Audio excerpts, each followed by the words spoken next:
So let us talk a little bit about the impact in caregiving. 80% of the care to older people with dementia are done by family. And what that means is that there is what we call informal caregiving, meaning it's unpaid, and it's costing between $150 to $175 billion per year. So there is a lot of situations where maybe you are hearing today or you are watching this production and saying, wow, I didn't realize this is so expensive. And everybody does it, but the impact economically in the system is huge. So the experiences of the caregivers are, I was listed in the slide, a variety of emotion. There is a sense of loss, emotional stress. There is much more healthcare problems in the caregivers. We know that up to 60% to 80% of caregivers at some point can develop anxiety, depression. Have you been there? Think about yourself. How are you feeling so many times when you needed to quit your job?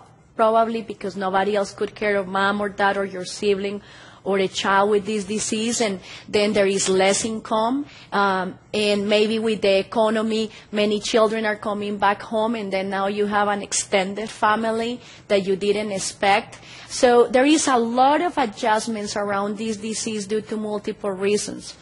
There are decreased work hours, the lower wages.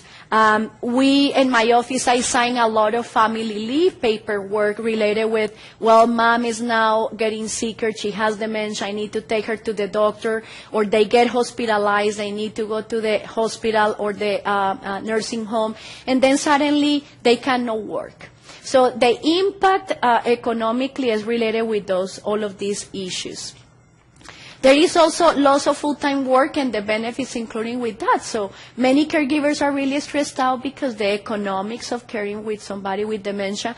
And I think the point here is now that we're transforming our health care, we need to look about ways to improve and support caregivers and find some common sense in how we're going to be economically taking care of each other, because the challenges are going to increase, not decrease.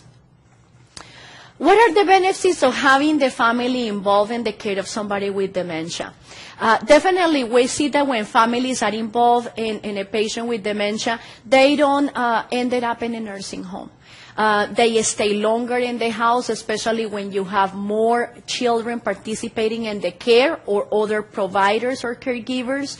And we're talking about caregiver as anyone that is providing direct personal care to somebody with dementia. So not necessarily I'm talking today about you as a Connect Blood family member, but it could be a provider paid by the state. It could be a provider that you are paying through a community-based organization to provide care. So caregiver it's a big word. So I'm talking today about you. If you are not related by blood with this person, but you are providing bathing, changing, helping them the appointments, staying with them at home, even doing house chores.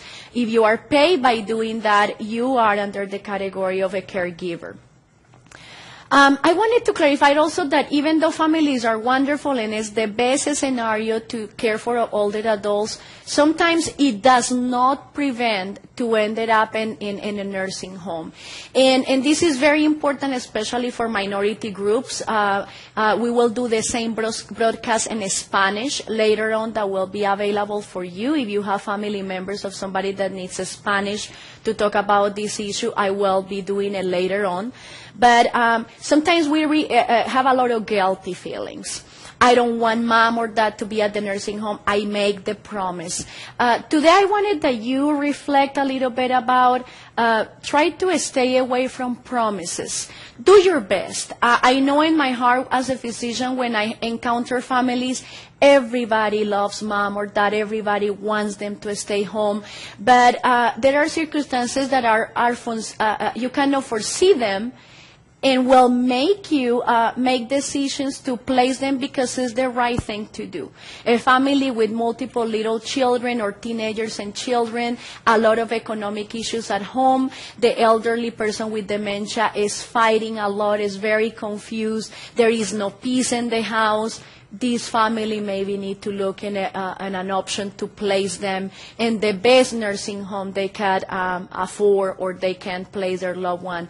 So promises, think about yourself. Where are you in that journey? And especially Latino community, we really tend to make a lot of promises that later on backfire to us, and in the guilty feeling that we need to work together, and the physician in collaboration sometimes with psychologists is in a huge impact. So again, family is the ideal scenario for this multi-generational families that we wanted to encourage to have, because we find that there is a lot of benefits to having patients with dementia around their family and other children in different stages. But placement sometimes is the best thing to do. So I tell my families, never say never, because maybe you will need to walk through that journey at some point.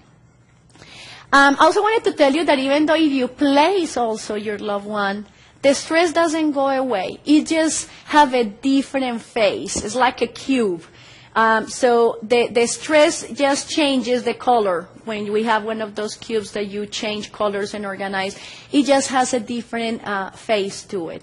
And caregivers have a lot of stress and guilt feelings related with placement. And part of what we need to do is, it takes a whole village to work around those issues and to make you feel better, and you can continue being involved even though they are in the nursing home and trying to work things through that.